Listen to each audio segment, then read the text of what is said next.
तरफ महाविकास आघाड़ी का कैंडिडेट है, दूसरी तरफ महायुति का कैंडिडेट, तीसरी तरफ आरएसएस का कैंडिडेट है। आमतौर पे बीजेपी और आरएसएस एक साथ कैंडिडेट देती आई है, लेकिन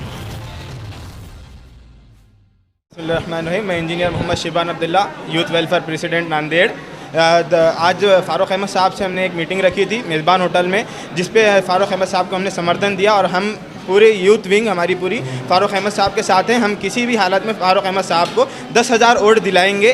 फ़ारूक अहमद साहब को 30,000 वोट दलित के हैं, तो अल्हम्दुलिल्लाह हम मुसलमानों के 10,000 वोट किसी भी हालत में फ़ारूक अहमद साहब को दिलाएंगे इंशाअल्लाह।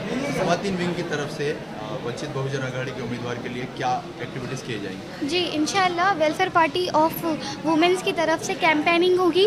हम लोग डोर टू डोर विज़िट करेंगे और सबको बताएंगे कि आप वंचित बहुजन आघाड़ी को वोट करें, और हमारा फुल ऑन सपोर्ट वुमेंस की तरफ से वंचित बहुजन आघाड़ी को रहेगा इंशाल्लाह। अभी फ़िलहाल 2 कैंडिडेट है वहाँ पे मुस्लिम समाज से रिलेटेड। जी जी। तो ऐसे में लोगों को ये आशंका है कि वोटों की तकसीम होंगी, तो हाँ, आप कैसे लोगों को कन्विंस कर तो पाएंगे? उनको इस तरह कन्विंस करेंगे कि हम कोई भी पर्टिकुलर एक कम्युनिटी के ऊपर काम नहीं हो सकता। फारूक भाई का काम बहुत से कम्युनिटी को लेके, जैसे दलित, मराठा, बहुत से वोट उनके पास है। जैसे कि 30,000 वोट तो उनके पास है ही, 25 से 30,000, और कुछ मुस्लिम वोट चाहिए, उन लोगों को कन्विंस करेंगे हम। और जो हमारी पूरी वुमेंस टीम है वो full on support Vanchit Bahujan Aghadi को इंशाल्लाह करेंगे। मतलब डोर टू डोर जाके विजिट भी करेंगे और उनको नॉलेज भी देंगे क्या सही है क्या गलत है, और वोट के लिए उनको बताएंगे कि वो वंचित बहुजन आघाड़ी को सपोर्ट करें। और वेलफेयर वुमेंस का पूरा सपोर्ट वंचित बहुजन आघाड़ी के साथ है इंशाल्लाह। की तरफ से क्या ऐसी आप कोशिशें करेंगे जिसके नतीजे में वंचित बहुजन आघाड़ी को आपके समर्थन से फ़ायदा होगा? थोड़ा तो जैसा कि आप सभी जानते हैं, welfare party of India ground level पर काम करती है। हमारे टोटल वॉलंटियर्स जो हर बूथ में अवेलेबल है, तकरीबन हमारी जो टीम 200 लोगों के ऊपर मुश्तमिल है, वो फ़ारूक अहमद साहब को जिताने के लिए भरपूर कोशिश करेगी और साथ ही लोगों के इंसेट करेगी कि भाई एक अच्छा उम्मीदवार जो फ़ारूक अहमद साहब के चेहरा है, वो हम इंशाल्लाह उनको जिताने की भरपूर कोशिश करेंगे। 200 लोगों की हमारी जो टीम है वो ग्राउंड लेवल पर इंशाल्लाह काम करेगी। घर घर जाकर ख़वातीन से और मर्द व ख़वातीन से इंशाल्लाह डायलॉग करेंगी और उनको फ़ारूक अहमद के हक़ में वोट डालने के लिए कन्वे करेगी। जज़ाकल्लाह खैर। इस फिजा में, इस माहौल में वेलफेयर पार्टी ने आज जो कदम बढ़ाया है, यह कदम इसको कामयाबी में लेकर जाने वाली अब तक की कोशिशों में सबसे मजबूत कदम है। सबसे पहली बात तो मुखालिफ कौन है? हमारे मुखालिफ वो पार्टियां खड़ी हुई है जो इस मुल्क के अंदर मौका परस्त और फिरका परस्त आइडियोलॉजी के तहत क्यों ना हो, लेकिन हर बार चुनकर आई हुई है। एक तरफ महाविकास आघाड़ी का कैंडिडेट है, दूसरी तरफ महायुति का कैंडिडेट, तीसरी तरफ आरएसएस का कैंडिडेट है।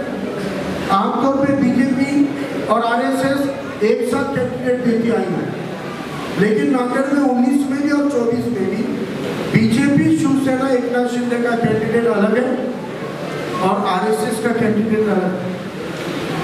आरएसएस के कैंडिडेट को पार्टी का नाम रिफॉर्म नहीं है, लेकिन आरएसएस के वोट जिसको मिलते हैं, पिछली बारी में 43,000 वोट अपक्ष लेकर मिले।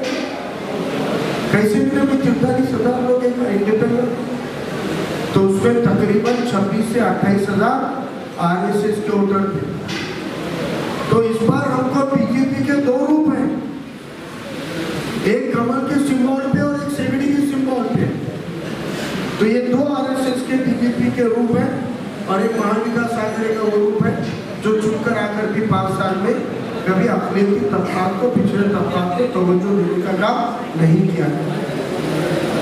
आप किसी भी ऐसे गांव में फोन कीजिए जहां पर अक़लियती तबक़ात रहते हो, जहां पर शेड्यूल कास्ट रहते हो, 60 से ज़ायद देहात नांदेड़ दक्षिण में आते हैं और 60 से ज़ायद देहातों में कम से कम 12 से 15 ऐसे देहात हैं, गांव हैं, जहां मुसलमानों की माइनॉरिटी की अक्सरियत है। ताई ठाकुर जी की ओर से, हमारे नेशनल लीडर और हमारे इंस्पिरेशन अंजलि ताई अम्बेडकर जी की ओर से मैं आप तमाम लोगों का तहे दिल से शुक्रिया अदा करता हूँ और यकीन दिलाता हूँ कि जितने भी आपने मैनिफेस्टो के हमारे नुक्ते स्टडी किए और आपने जो शराइत निकाली थी उसमें एक भी शराइत ऐसी नहीं है जो ऑलरेडी हमारे मैनिफेस्टो में शामिल नहीं हुई है। इसलिए आपके इन तमाम कंडीशन नहीं करूँगा, आपने जो मुझसे उम्मीदें जताई है कि हम इन तबकात पे इन मामलों पे आवाज़ उठाएंगे, लड़ाई लड़ेंगे, तो हम ये कहते हैं कि हमारी खुद की समाजी सियासी जिंदगी का मकसद और वंचित बहुजन आघाड़ी की फॉर्मेशन के पीछे की वजूहत जो कुछ भी रही है वो सब आपके इस लेटर में शामिल है और इन्हीं के मुद्दों पर और इससे आगे लड़ने के लिए ही हम इलेक्शन के मैदान में उतरे हैं। यकीन दिलाते हैं कि इंशाअल्लाह आप लोगों ने जो जो मेहनत, जो जद्दोजहद, जो वक्त का ताउन आप लोग 20 तारीख तक करने वाले, इंशाअल्लाह ये 20 तारीख तक की आपकी मेहनतों के नतीजे में जैसे इंशाअल्लाह अपनी सीट डिक्लेयर होगी, आने वाले 5 सालों तक आपको फख्र महसूस होगा कि आपने एक बहुत अच्छी तहरीक में अपना हिस्सा लिया, अपना ताउन किया, वक्त दिया, पसीना बहाया। इस बात का इत्मीनान पूरे 5 साल तक आपको काबिल फख्र रहेगा, इतने यकीन के साथ कहता हूँ।